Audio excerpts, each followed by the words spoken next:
নমস্কার, আমি মিলন স্যার, পাল একাডেমি সেন্টারে তোমাদের সকলকে জানাই স্বাগত। আজকে আরআরবি এনটিপিসি 2025 সালের গ্রাজুয়েট লেভেলের তোমাদের আর্থামেটিক্স অর্থাৎ পাটিগণিতের আজকে পার্ট নাম্বার 2 নিয়ে আমি এই ক্লাসে সম্পূর্ণ বিস্তারিত আলোচনা করব। এর আগে তোমাদের আমি এই আর্থামেটিক্সের পার্ট 1 এর একটি ক্লাস আপলোড করেছি, যারা দেখোনি তারা একটু দেখবা। এনটিপিসি তে তোমাদের অ্যাকচুয়ালি যে কোশ্চেনগুলি এসেছিল এক্সামে, সেই কোশ্চেনগুলি নিয়ে আমি পার্ট 1 এর একটি ক্লাস দিয়েছি। তো আজকে এই পার্ট 2 ক্লাসটি শুরু করার পূর্বে তোমাদের কাছে আমার ছোট্ট একটি রিকোয়েস্ট, যারা আমার চ্যানেলে নতুন দেখছো এখনো পর্যন্ত চ্যানেলটিকে সাবস্ক্রাইব করোনি, তারা অবশ্যই চ্যানেলটিকে সাবস্ক্রাইব করে পাশে থাকা বেল আইকনটিকে একটু প্রেস করে রাখবে। আর যারা আমার ফেসবুক প্রোফাইল থেকে ক্লাসগুলি দেখছো এখনো পর্যন্ত প্রোফাইলটিকে ফলো করেন, তারা অবশ্যই প্রোফাইলটিকে একটু ফলো করে পাশে থাকবে। এবং সর্বশেষে যদি ক্লাসটি ভালো লেগে থাকে তাহলে অবশ্যই একটা লাইক করতে কেউ ভুলবে না। আর তোমাদের যদি সমস্যা হয়ে থাকে অবশ্যই আমাকে একটু কমেন্ট বক্সে কমেন্ট করে জানাবে। দেখো, তাহলে আর সময় নষ্ট করবো না, এবার সরাসরি চলে আসি আমরা প্রথম কোশ্চেন। কি বলেছে?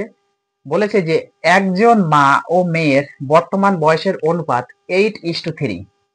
ওকে, 12 বছর পর তাদের বয়সের অনুপাত হবে 2:1। মা ও মেয়ের বর্তমান বয়সের যোগফল কত? এই টাইপের যদি অঙ্ক তোমাদের দিয়ে থাকে এক্সামে, তাহলে সময় নষ্ট করতে যাবে না। অঙ্কটা পড়ে অযথা সময় নষ্ট করতে যাবে না, শুধু একবার একটু পড়ে নিলে আছে মা ও মেয়ের বর্তমান বয়সের অনুপাত 8:3। 12 বছর পর তাদের বয়সের অনুপাত কত হবে, কি হলো, এগুলো আমাদের দেখার কোনো দরকার নেই। সবাই পারবে, তোমরা সবাই পারবে, কিন্তু সময়ের মধ্যে তো করতে হবে আমাদের, তাই না?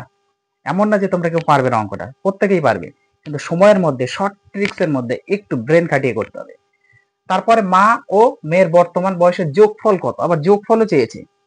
তো এত কিছু আমরা দেখবো না, আমরা কিচ্ছু দেখবো না, আমরা শুধু দেখবো যে মা ও মেয়ের বর্তমান বয়সের অনুপাতটা কত আছে, বর্তমানে আছে।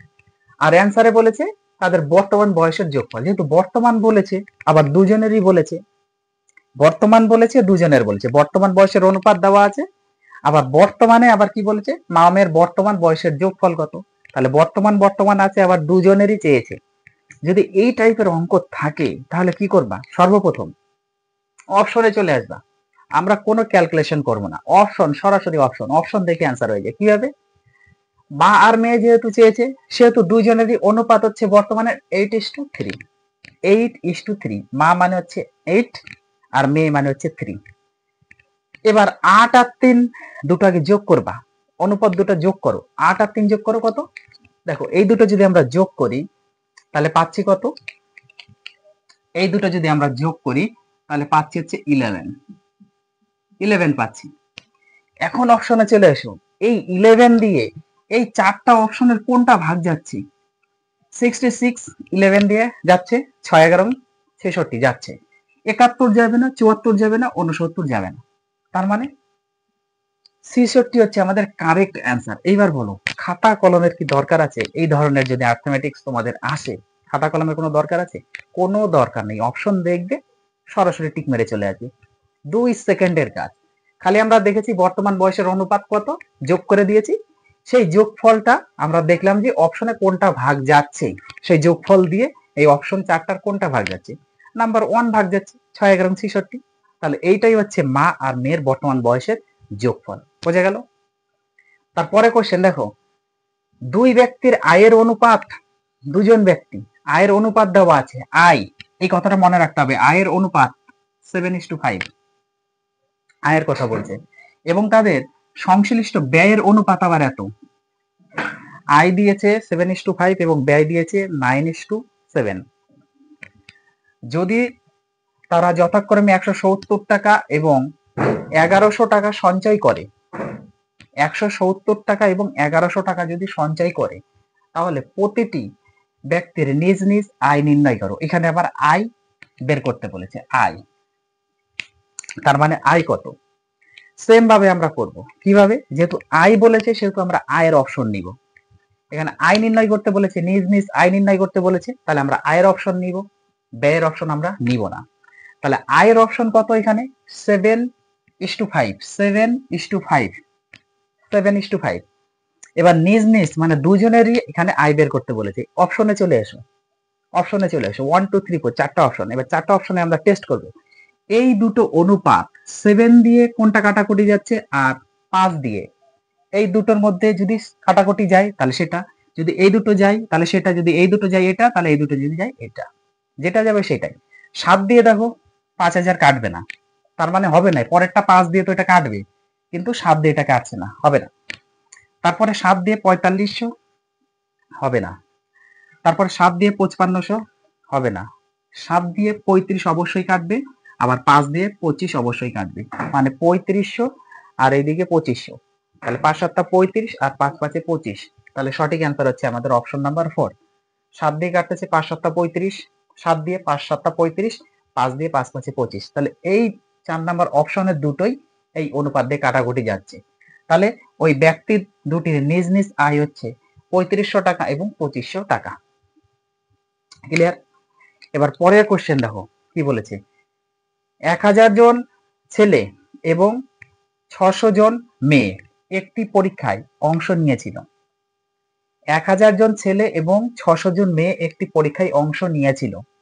যদি 40% ছেলে এবং 35% মেয়ে পাশ করে, এখানে একটু মার্ক করতে হবে, 40% ছেলে, এই যে 40, এই 40% ছেলে আর 35% মেয়ে পাশ করে, এটা হচ্ছে পাশের শতকরা দেওয়া আছে।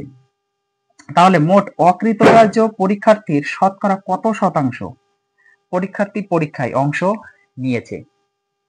তাহলে মোট অকৃতকার্য পরীক্ষার্থীর শতকরা কত শতাংশ পরীক্ষার্থী পরীক্ষায় অংশ নিয়েছিল?